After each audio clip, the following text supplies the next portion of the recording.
ओम शांति।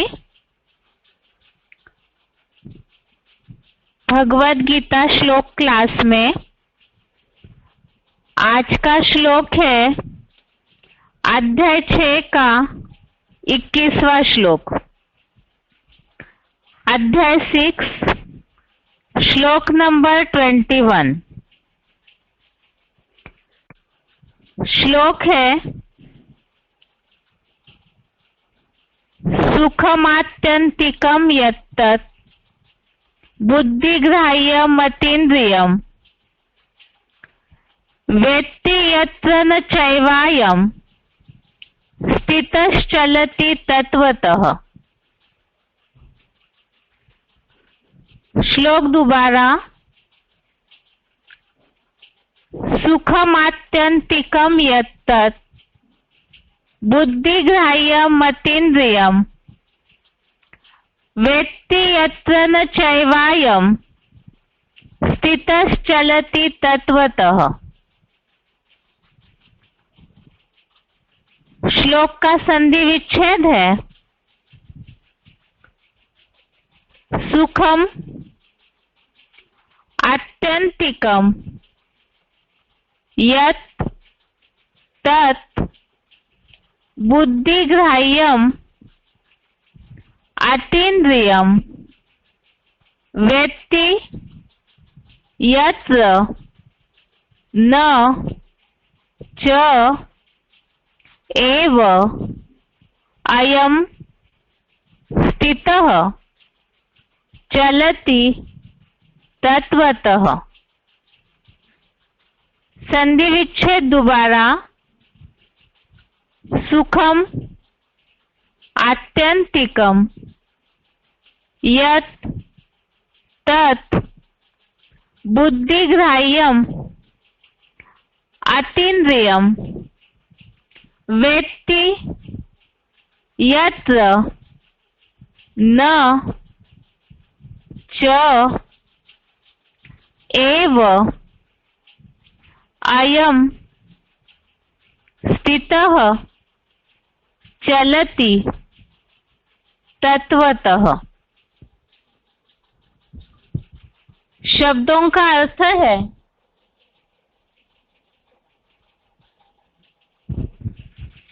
बुद्धिग्राह्यम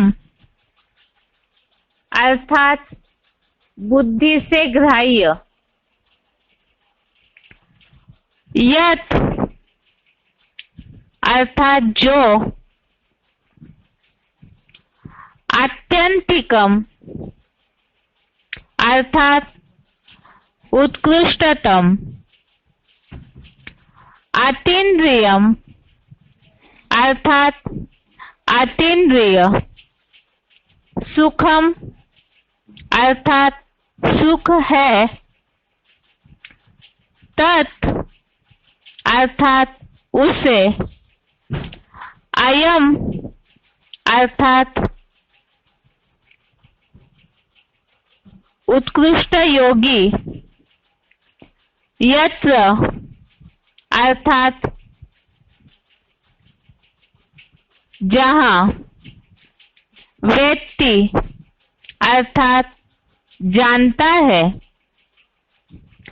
च अर्थात और, यहाँ और की जगह पर अंग्रेजी में एंड के लिए जो सिंबल बना हुआ है वो दिया हुआ है। च अर्थात और, स्थितः अर्थात स्थिर हुआ, तत्वतः अर्थात तात्विक रूप से, न अर्थात नहीं, एव अर्थात कभी, चलति अर्थात विचलित होना, न एव चलति अर्थात कभी विचलित नहीं होता। शब्दों का अर्थ दोबारा। बुद्धिग्राह्यम अर्थात बुद्धि से ग्राह्य, यत अर्थात जो, आत्यंतिकम अर्थात उत्कृष्टतम,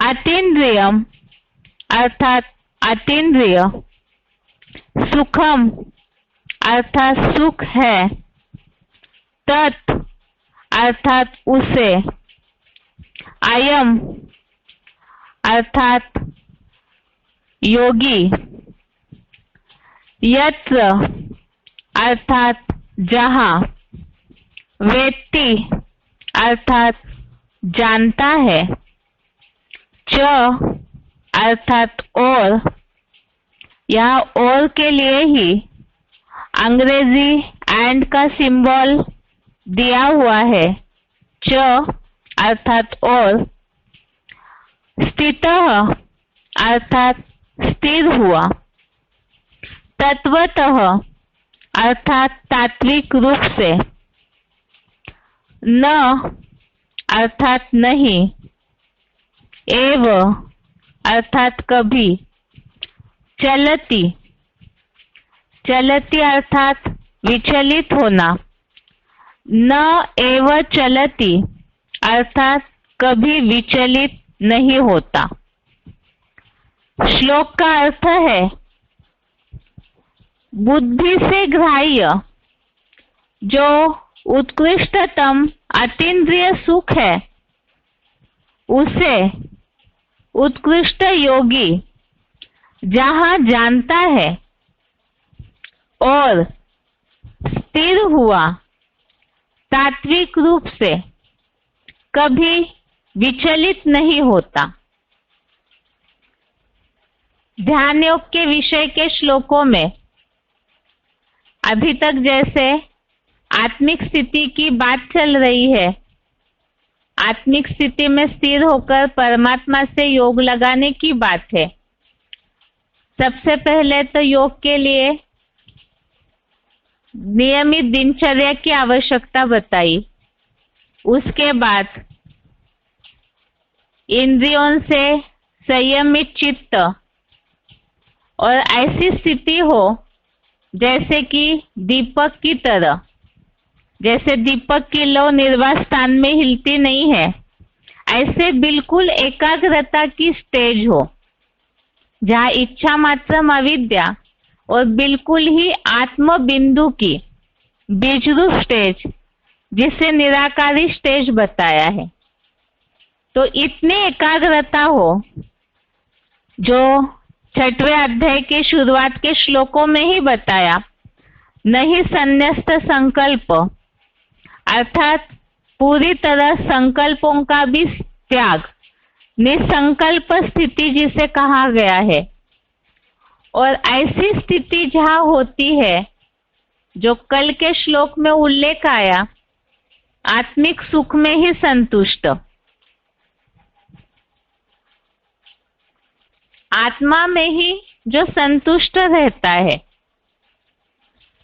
तो आत्मा में ही मन बुद्धि की एकाग्रता में ही जो सुख महसूस करते हैं, ऐसे आज के श्लोक में भी इसी से जुड़ा हुआ भावार्थ बताया है, बुद्धि से ग्राह्य उत्कृष्टतम अतीन्द्रिय सुख।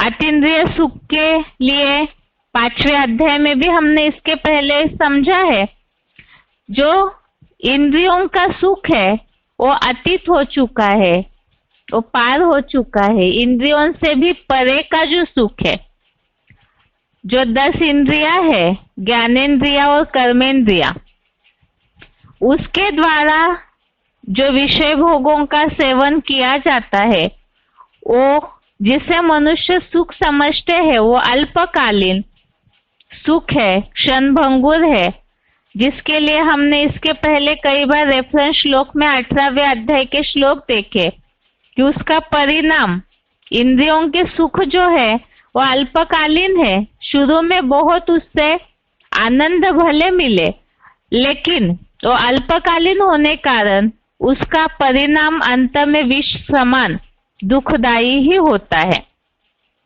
लेकिन जो बुद्धि से ग्राह्य सुख है वो अविनाशी और उत्कृष्टतम सुख है। और योगी जहां इस बात को जानता है, आत्मा की एकाग्रता के द्वारा जो सुख और शांति की स्थिति योगी महसूस करते हैं, अर्थात एकाग्रता की स्थिति, उसे ही बोला है जहां जानता है इस बात को, तो स्थिर हुआ तात्विक रूप से कभी विचलित नहीं होता। तात्विक रूप से अर्थात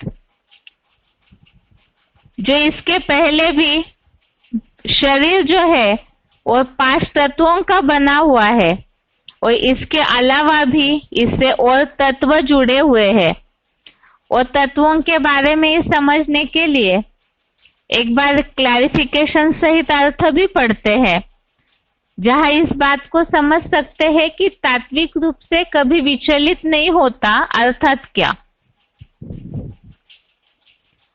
क्लैरिफिकेशन सहित अर्थ है निर्णायक बुद्धि से ग्राह्य जो उत्कृष्टतम विष्णु लोकीय वैकुंठ के कलातीत अतीन्द्रिय सुख है, उसे उत्कृष्ट योगी जहां जिस स्थिति में जानता है और वहीं पर स्थिर हुआ, तात्विक रूप से गीता के 13वें अध्याय के 5वें श्लोक में वर्णित संसार के 23 जड़ तत्वों द्वारा कभी विचलित नहीं होता।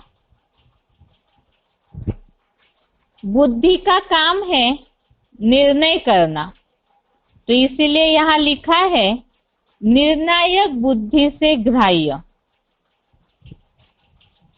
उत्कृष्टतम।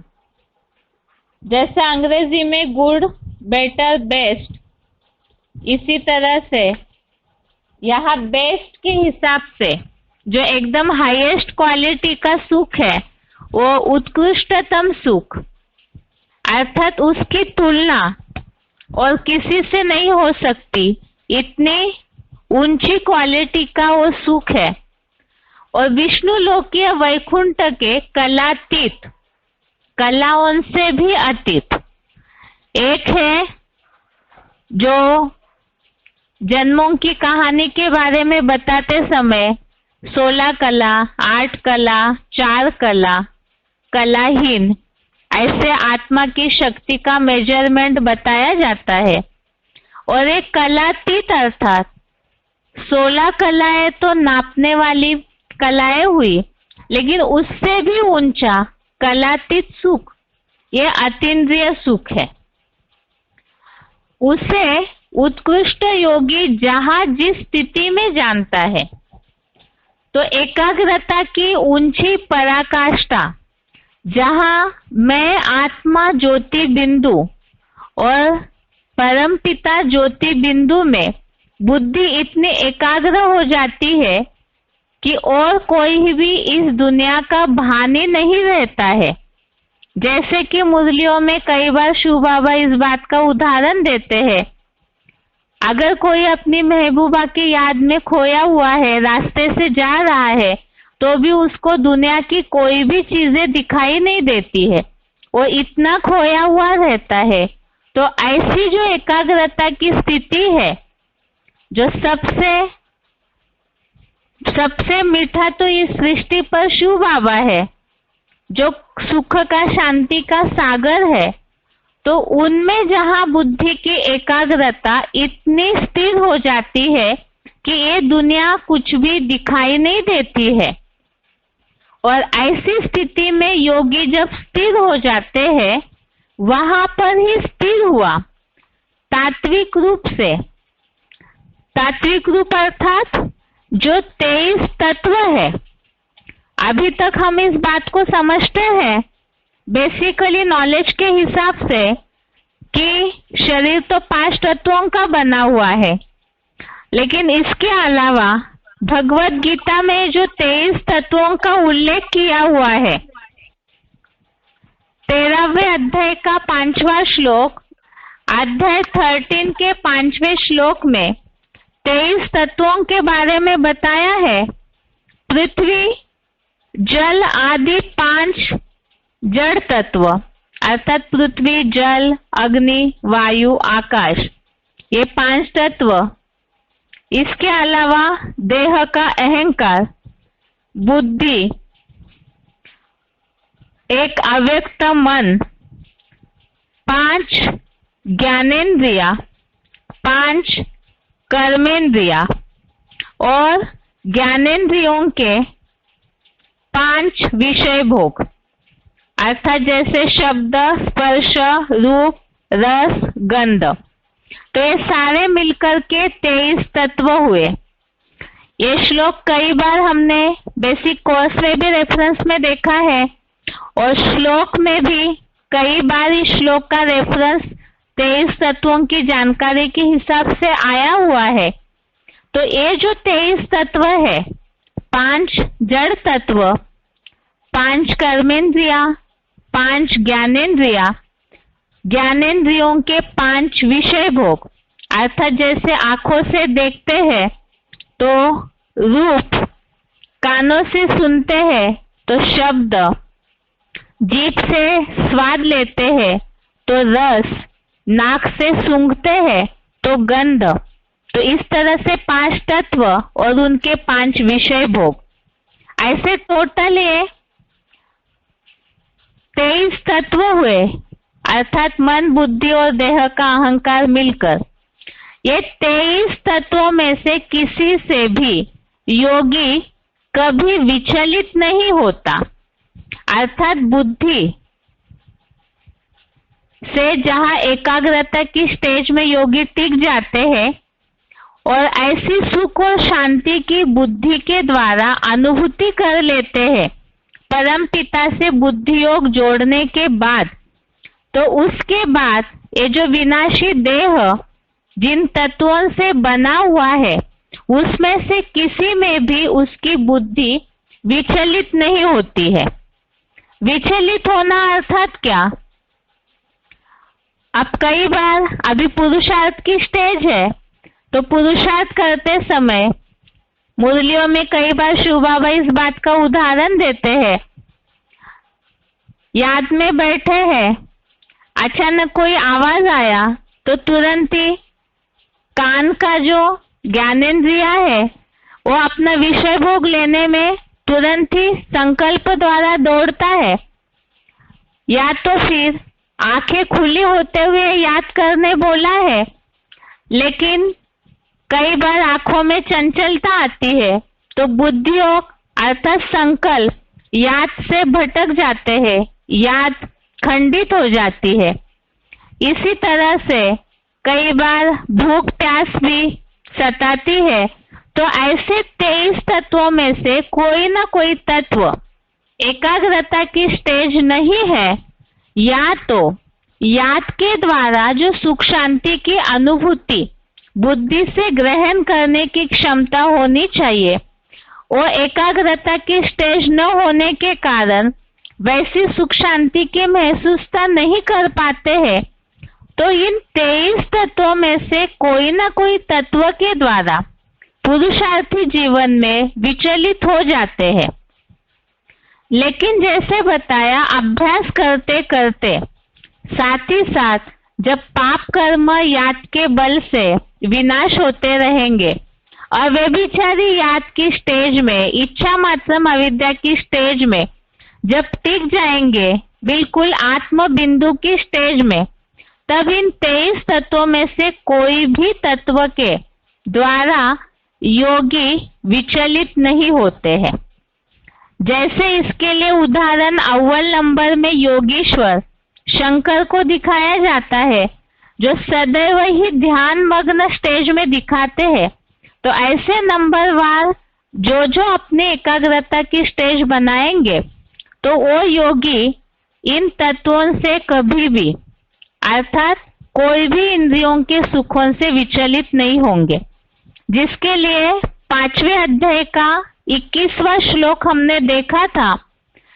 अध्याय 5 का श्लोक नंबर 21 जो रेफरेंस श्लोक के रूप में दिया हुआ है, इसमें इस बात का उल्लेख है, बाहरी विषय भोगों में अनासक्त पुरुष आत्मा में मन का सुख पाता है। तो बाहरी विषय भोग अर्थात अभी अभी समझा आज के श्लोक में तात्विक रूप से ये जो तत्व है 23, ये तो बाहर से दिखने वाले हैं। कर्मेंद्रिया बाहर से दिखती है, ज्ञानेंद्रिया भी बाहर से दिखती है, और ये बाहर के विषय भोगों को सेवन करते हैं।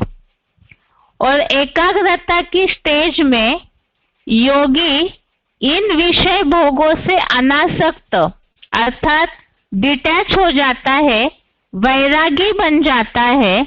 तो ऐसे समय में मन का सुख पा लेता है। जैसे ही विषय भोगों से बाहरी विषय भोग अर्थात देखना, खाना, पीना, अलग अलग कानों का रस लेना, इन सब विषय भोगों से जब अनासक्त अर्थात डिटैच, बेलगाव अर्थात वैरागी बन जाता है, तो मन का सुख अनुभव होने लगेगा। और बाहर का सुख भोगते रहेंगे तो मन का याद के द्वारा मन बुद्धि से जो ग्रहण करने वाला सुख है, वो जैसे जिस स्थिति में अनुभव होना है वो अनुभव नहीं हो पाएगा। तो यही बात इस श्लोक में बताई कि ये परम ब्रह्म से योग युक्त हुआ। एक तो बाहरी विषय भोगों से अनासक्त, और दूसरा अभी तक 6वें अध्याय के श्लोकों में जो बात आई, परम पिता से बुद्धियों को पूरा जोड़ना, आत्मा में एकाग्र हो, भगवान से जितना बुद्धियोग जोड़ेंगे, जिसके लिए 5वें अध्याय के इस 21वें श्लोक में बताया, सर्व संबंधों की प्रैक्टिकल सतत भासना से योग युक्त हुआ। अब संबंधों के लिए भी बुद्धियोग कई बार भटकता है, कोई ना कोई संबंध का सुख लेने में भी बुद्धियोग भटकता है। तो सारे संबंध ही एक भगवान से ही जोड़ ले, उन्हीं से ही सारे संबंधों की अनुभूति याद के द्वारा जो योगी अनुभव करते हैं, तो वो अखुद अतीन्द्रिय सुख भोगता है। तो ये तो स्वस्थिति में जितना स्थित होते जाएंगे, तो वो आत्माएं नंबरवार विष्णु लोकीय वैकुंठ का अतीन्द्रिय सुख भोगते हैं। ये श्लोक है, याद के द्वारा बुद्धि से ग्राह्य अतीन्द्रिय सुख भोगने की स्टेज क्या होती है, उसके बारे में अतीन्द्रिय सुख की परिभाषा के लिए श्लोक का अर्थ हुआ। एक बार उच्चारण सुनते हैं, उसके बाद पॉइंट्स।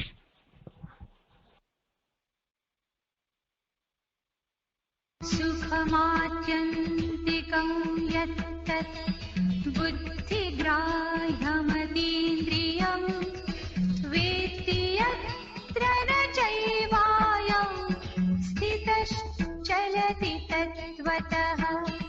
निर्णायक बुद्धि से ग्राह्य, जो उत्कृष्टतम विष्णुलोकीय वैकुंठ के कलातीत अतीन्द्रिय सुख को, वह उत्कृष्ट योगी जहाँ जिस स्थिति में जानता है और वहीं पर स्थिर हुआ, तात्विक रूप से गीता के 13वें अध्याय के 5वें श्लोक में इस संसार के जड़ 23 तत्वों द्वारा कभी विचलित नहीं होता।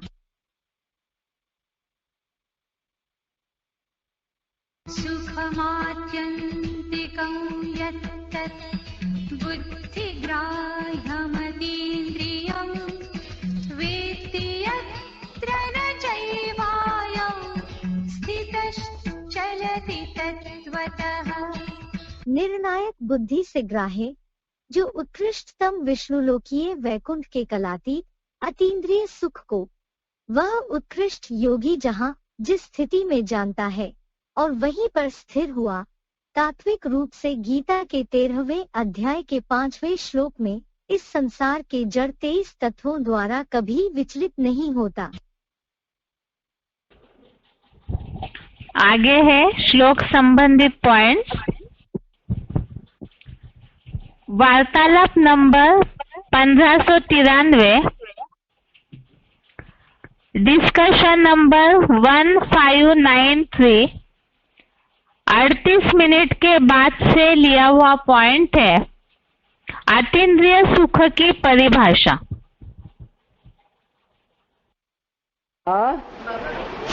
उसमें ऐसे क्यों बोल रहे हैं कि अतीन्द्रियों का सुख तभी भोगते हैं जब कर्मेंद्रियों को भोगना बंद कर देते हैं? अतीन्द्रियों का सुख तभी भोगते हैं जब कर्मेंद्रियों को भोगना बंद कर देते हैं। तुम्हारी बुद्धि भगवान की याद में लगी हुई है तो कर्मेंद्रियों को भोग रहे हो कि नहीं भोग रहे हो? अरे शंकर जी,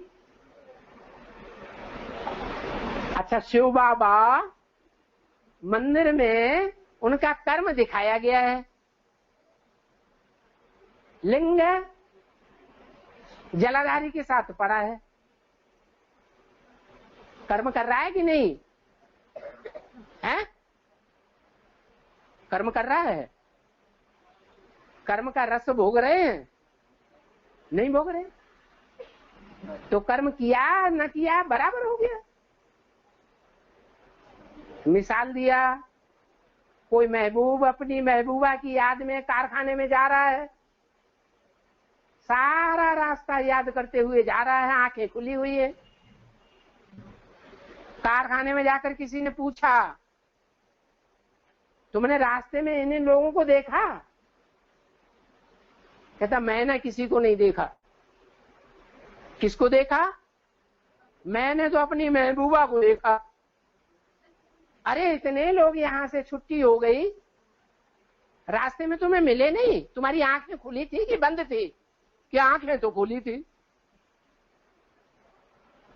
तो आंखें अपना काम कर रही थी या नहीं कर रही थी? हैं? इंद्रियां अपना काम कर रही थी, लेकिन उन आंखों ने अपना रस क्यों नहीं भोगा? क्योंकि स्मृति मन दूसरी जगह लगा हुआ था। तो यही कर्म इंद्रियों की गति है। कोई भी इंद्रिय हो,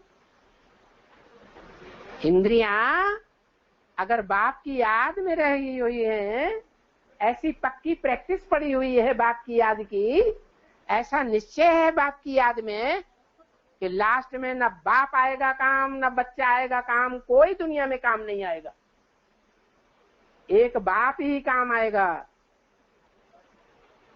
ऐसा निश्चय बुद्धि होगा तो उसकी बुद्धि बाप की याद में ऐसी रमी हुई होगी कि इंद्रियों का रस उसे भासेगा ही नहीं।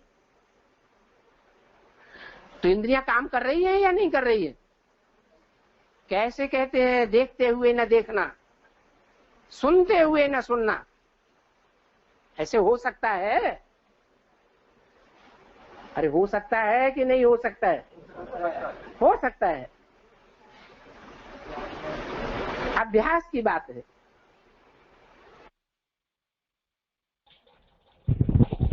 आगे का पॉइंट है VCD number 3658, VCD number 3658, 21 minute के बाद से लिया हुआ पॉइंट है कलातीत अर्थात अतीन्द्रिय सुख अर्थात वाइब्रेशन का सुख। सूर्य बनेगा? सूर्य को कलाओं में बांधा जाता है? बांधा जाता है? नहीं बांधा जाता। तो देखो ये आत्मा कितनी साफ और शुद्ध चाहिए, कितनी साफ और शुद्ध चाहिए, क्या बताएंगे? कितनी साफ और शुद्ध चाहिए। जो 16 कला जो सतयुग है ना, उससे भी ऊंची स्टेज वाली आत्मा बन जाए कराती। इंद्रियों का सुख का भान ही न रहे, इंद्रियों की याद ही न रहे, है? हाँ, इंद्रियों का सुख नहीं लेती है, इंद्रियों से अतीत का सुख लेती। इतनी शुद्ध चाहिए, वाइब्रेशन का सुख लेती है।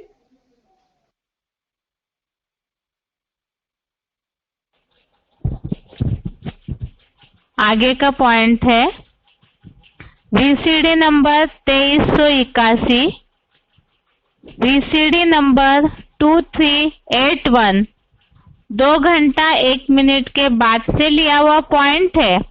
अतीन्द्रिय सुख कब और कैसे प्राप्त होता है? गुप्त संबंध जोड़ा, जोड़ माने योग, लगाओ, अटैचमेंट, लगन लगाई बुद्धि की।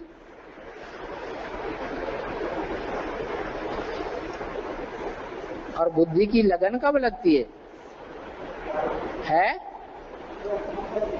लगाव कैसे पैदा होता है? अरे गीता में भी बता दिया, संगात संजायते कामा। क्या? संग करने से कामना पैदा होती है।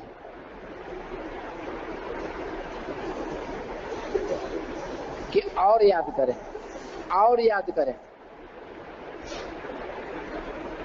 और याद करके और अतीन्द्रिय सुख लें।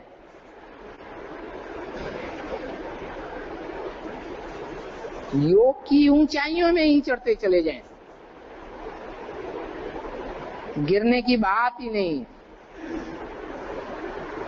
जैसे राधा कृष्ण हैं, लक्ष्मी नारायण के नीचे खड़े हुए, दूसरी पीढ़ी नई सृष्टि की,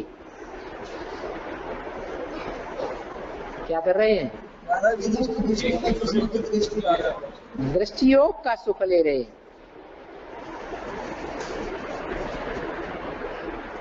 दृष्टि, आंखें, ये देह का अंग है या नहीं है? और देह विनाशी, देह विनाशी तो इंद्रियां भी विनाशी, और इंद्रियों का रस भी विनाशी। तो 16 कला संपूर्ण राधा कृष्ण पहले जन्म में, जब अगले जन्म में जाके जन्म लेंगे या उनकी प्रजा जन्म लेगी, तो कम कला वाली बनेगी या चढ़ती कला वाली बनेगी? क्यों? क्योंकि देह का सुख लिया।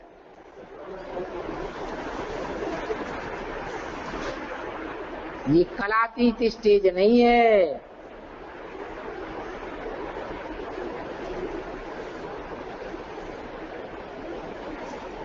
जो अतीत की स्टेज का सुख देने वाला कहा जाता है कलातीत कल्याण कल्पांतकारी। कलाओं से परे का सुख देने वाला, अतीन्द्रिय सुख देने वाला। पहले स्वयं कमाई करे, तब दूसरों को देने वाला बने। पहले स्वयं इस स्टेज में टिके। कौन सी स्टेज है?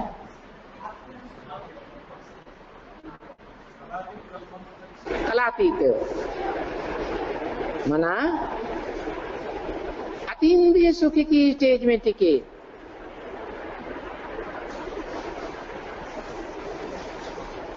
जो शिव के मंदिरों में दिखाई गई है, परम पूजनीय स्टेज।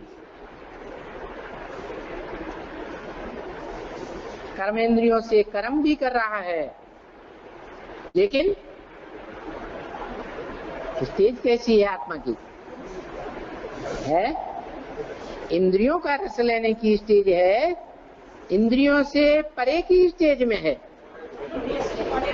उसको कहेंगे अतीन्द्रिय सुख, इंद्रियों से अतीत का सुख।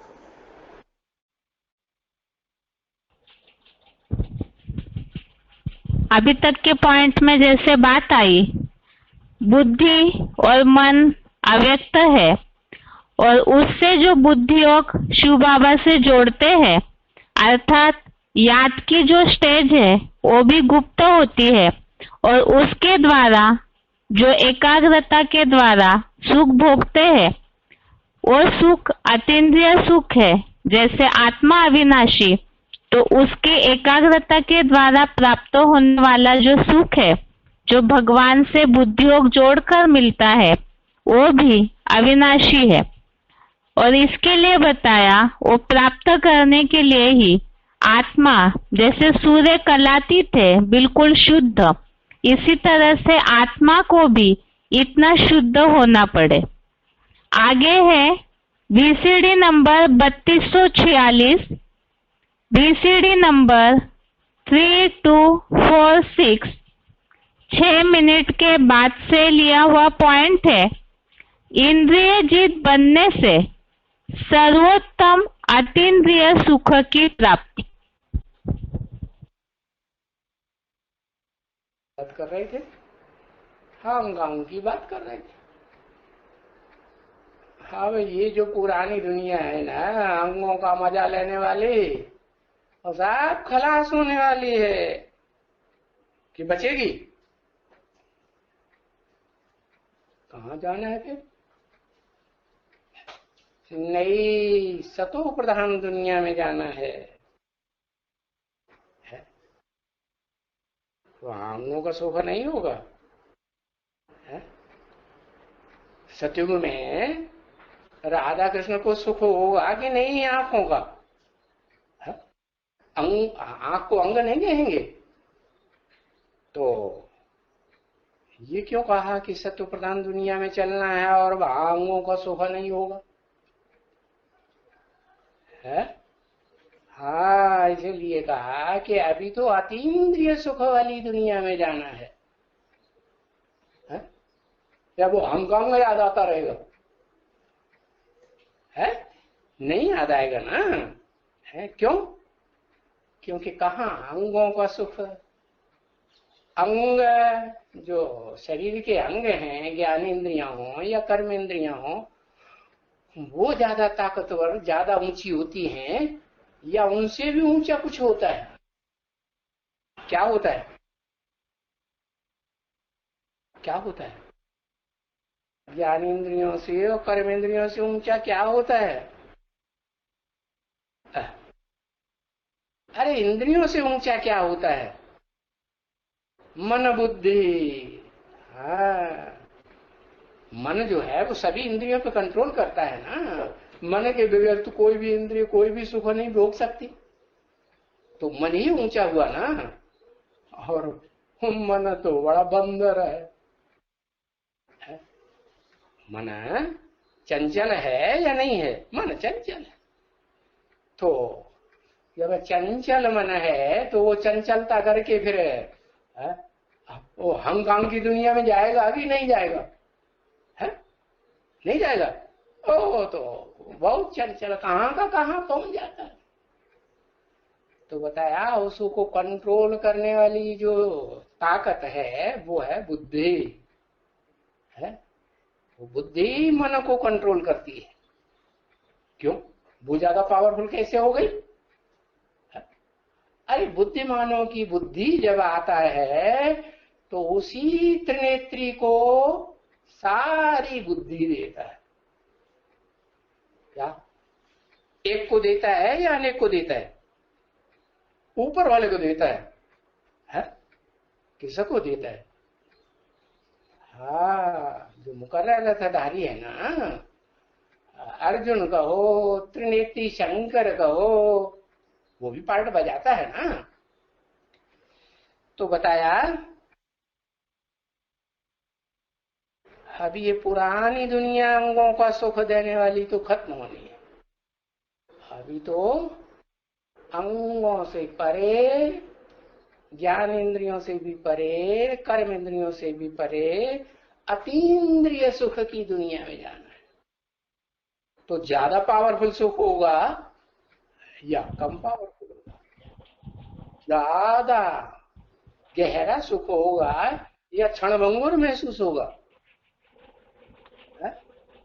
हाँ, उससे जास्ती ऊंचा तो कुछ सुख दुनिया में हो ही नहीं। आगे का पॉइंट है, वार्तालाप नंबर 167, डिस्कशन नंबर 167, 34 मिनट के बाद से लिया हुआ पॉइंट है कर्मातीत अवस्था और अतीन्द्रिय सुख में साम्यता।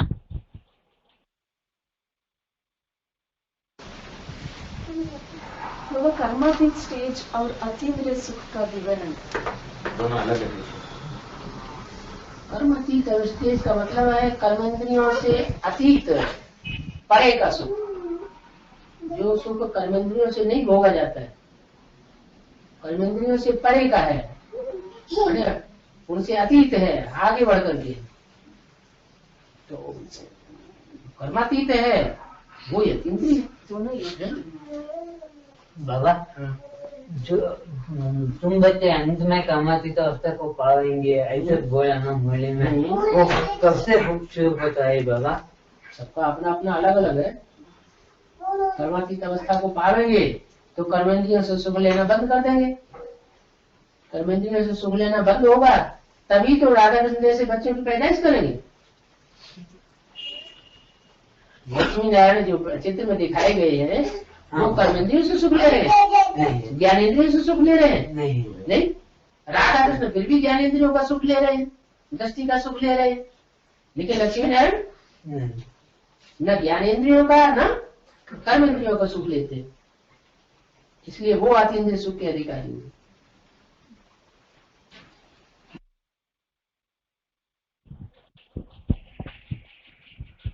आगे का पॉइंट है वार्तालाप नंबर 104, डिस्कशन नंबर 104, 19 मिनट के बाद से लिया हुआ पॉइंट है अतीन्द्रिय सुख कब मिलेगा। बाबा जी जितना आत्मिक स्थिति में रहेंगे उतना अतीन्द्रिय सुख में रहेंगे।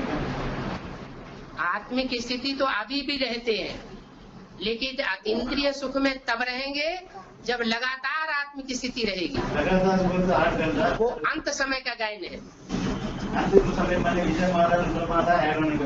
हाँ जी, जो अंत समय का गायन है वो है लगातार अतीन्द्रिय सुख में रहना।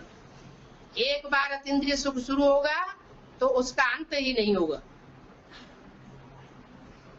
वो देवताओं से भी ज्यादा ऊंची स्टेज है। देवताओं की इंद्रियां तो जोर नहीं मारेंगी, यहाँ तो इंद्रियां जोर भी मारती हैं, फिर भी अतीन्द्रिय सुख में रहेंगे।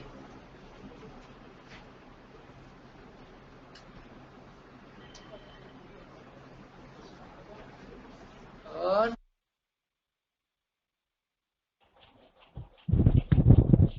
अभी तक के पॉइंट में जैसे बात आई, एक तो कलातीत सुख अर्थात कर्मेंद्रियों के सुख से जब परे हो जाएंगे तो कर्मातीत अवस्था, कलातीत अवस्था, और वही अतीन्द्रिय सुख है अर्थात इंद्रियों से परे का सुख है। और उसके लिए भी बताया जब लगातार की आत्मिक स्थिति होगी तभी ही अतीन्द्रिय सुख की महसूसता होगी। आगे है वार्तालाप नंबर 1182, डिस्कशन नंबर 1182, 38 मिनट के बाद से लिया हुआ पॉइंट है अतीन्द्रिय सुख। अतीन्द्रिय सुख, अतीन्द्रिय सुख, अतीन्द्रिय सुख लेना है, अभी लेना है कि अंत समय का गायन है? हाँ, तो पुरुषार्थ का अंत करो तब लो। पुरुषार्थ पूरा होगा तो अतीन्द्रिय सुख मिलेगा। अभी इंद्रियों से परे हुए हैं, इंद्रियों से परे रहने की स्टेज आत्मिक स्टेज, निराकारी स्टेज, निराकारी, निर्विकारी, निरहंकारी स्टेज हुई है, हुई है। तो फिर काहे के लिए अभी बात कर रहे हो जल्दी कि अभी चाहिए? अभी तो रोटी दाल खाओ।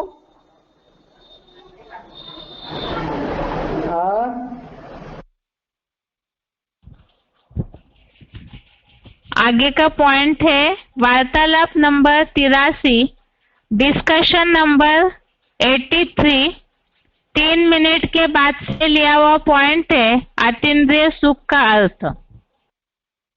जब अतीन्द्रिय सुख हो जाएगा कोई को महसूस, उनको पूछेंगे बाबा अतीन्द्रिय सुख माने क्या है बाबा? अतीन्द्रिय सुख माने इंद्रियों से अतीत का सुख, इंद्रियों से परे का सुख। इंद्रियों के सुख की उसमें दरकार नहीं है, मिले तो भी ठीक है, नहीं मिले तो भी ठीक है। अगर मिलता है तो भी उसको ऐसे लेंगे जैसे मिला मिला न मिला। जैसे कान से कोई की गिलानी सुनी, बाप की गिलानी सुनी, और एक कान से सुनी और दूसरे कान से निकाल लिया, तो जैसे सुनी सुनी न सुनी, ऐसे ही इंद्रियों का सुख लिया लिया न लिया, वो दोबारा याद ना आए, उसको कहेंगे अतीन्द्रिय सुख। बिना इंद्रिय से भी मन अनुभव कर लेते हैं।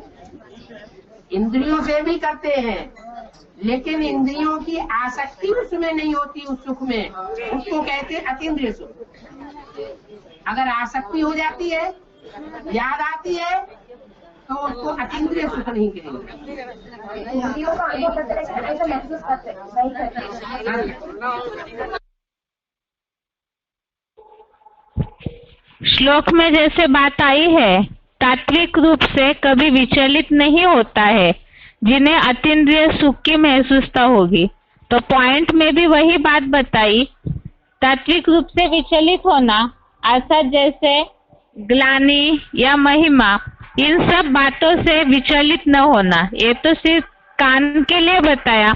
ऐसे हर कर्मेंद्रिय से, कोई भी बात से, तत्वों से या उससे जो सुख मिलता है, अनुभूति होती है, उससे विचलित नहीं होंगे, क्योंकि आत्मा के सुख में एकाग्रता में उतने मग्न होंगे। आगे है श्लोक संबंधित पॉइंट्स। अव्यक्तवाणी तारीख 1971 1971 की अव्यक्तवाणी से लिया हुआ पॉइंट है, कोई भी पतित आत्मा किसी भी इंद्रियों के रस अर्थात विनाशी रस के तरफ आकर्षण न हो। कोई भी पतित आत्मा का किसी भी इंद्रियों के रस अर्थात विनाशी रस के तरफ आकर्षण न हो। आते ही अलौकिक अतीन्द्रिय सुख व मन रस का अनुभव करे। इसके लिए पहले पतित पावनियों की मन मना भव की स्थिति होनी चाहिए। तो अतीन्द्रिय सुख अनुभव होने के लिए मन मना भव अर्थात मन बुद्धि का योग पूरी तरह से शिव बाबा से जुड़ा हुआ हो। जो मन मना भव के लिए शिव बाबा बताते हैं, जो शिव बाबा के संकल्प है वही बच्चों के भी हो, मन पूरा एकाग्र हो जाए। और दूसरी बात, तत्वों के रस में आकर्षित न होना, जो इंद्रियों के रस विनाशी रस की तरफ आकर्षित न हो। पॉइंट दोबारा, कोई भी पतित आत्मा का किसी भी इंद्रियों के रस अर्थात विनाशी रस के तरफ आकर्षण न हो। अलौकिक अतीन्द्रिय सुख व मन रस का अनुभव करे। इसके लिए पहले पतित पावनियों की मन मना भव की स्थिति होनी चाहिए। दूसरा मुरली पॉइंट है 1 अक्टूबर 2007, मुरली डेट 1 अक्टूबर 2007। अगर यहाँ कोई बैठ कर भी औरों को याद करता रहे तो वह व्यभिचारी याद हो गई ना। भल याद पूरी रीति ठहरती नहीं है, क्योंकि माया बुद्धियोग तोड़ देती है। फिर भी बाप तुम्हें बुद्धियोग लगाना सिखलाते हैं। अंत में तुम्हारी याद ठहर जाएगी।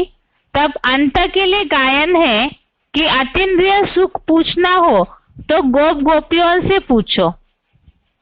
यह संस्था इसलिए रुद्धि को नहीं पाती क्योंकि यहाँ अव्यभिचारी याद चाहिए। इसमें जैसे बात आई है, अतीन्द्रिय सुख अनुभव करने के लिए बाहरी विषय भोगों से अनासक्त होना जरूरी है, और अभी पुरुषार्थी जीवन में वो बात इसलिए अनुभव नहीं होती है। मन बुद्धि का जो अविनाशी सुख है वो जैसे अनुभव होना है वो इसलिए नहीं होता क्योंकि याद पूरी ठहरती नहीं है। माया बार बार बुद्धियों तोड़ती है, और माया के लिए तो हम समझ चुके हैं, ये 5 तत्वों का आकर्षण या देह के इंद्रियों का जो आकर्षण है, देह के संबंधी देह के पदार्थ, यही माया है। वो बार बार बुद्धियों तोड़ते हैं, अर्थात तत्वों से या तो इंद्रियों के जो विषय भोग है उसमें विचलित हो जाते हैं, बार बार मन बुद्धि उधर दौड़ती है। तो इसीलिए जो अतीन्द्रिय सुख की अनुभूति होनी चाहिए वो नहीं होती। तो उसी के लिए बताया यह अंत समय का गायन है। पॉइंट दोबारा, मुरली तारीख है 1 अक्टूबर 2007। अगर यहाँ कोई बैठकर भी औरों को याद करता रहे तो व्यभिचारी याद हो गई ना। भल याद पूरी रीति ठहरती नहीं है क्योंकि माया बुद्धियोग तोड़ देती है। फिर भी बाप तुम्हें बुद्धियोग लगाना सिखलाते हैं, अंत में तुम्हारी याद ठहर जाएगी। तब अंत के लिए गायन है कि अतीन्द्रिय सुख पूछना हो तो गोप गोपियों से पूछो। यह संस्था इसलिए रुद्धि को नहीं पाती क्योंकि यहाँ अव्यभिचारी याद चाहिए। तो जितना अव्यभिचारी एकाग्रता वाली याद होगी तो उतना अतीन्द्रिय सुख की महसूसता होगी। ये आज के श्लोक का सार है और साथ में पॉइंट्स। इसके साथ ही आज का गीता क्लास पूरा होता है। ओम शांति।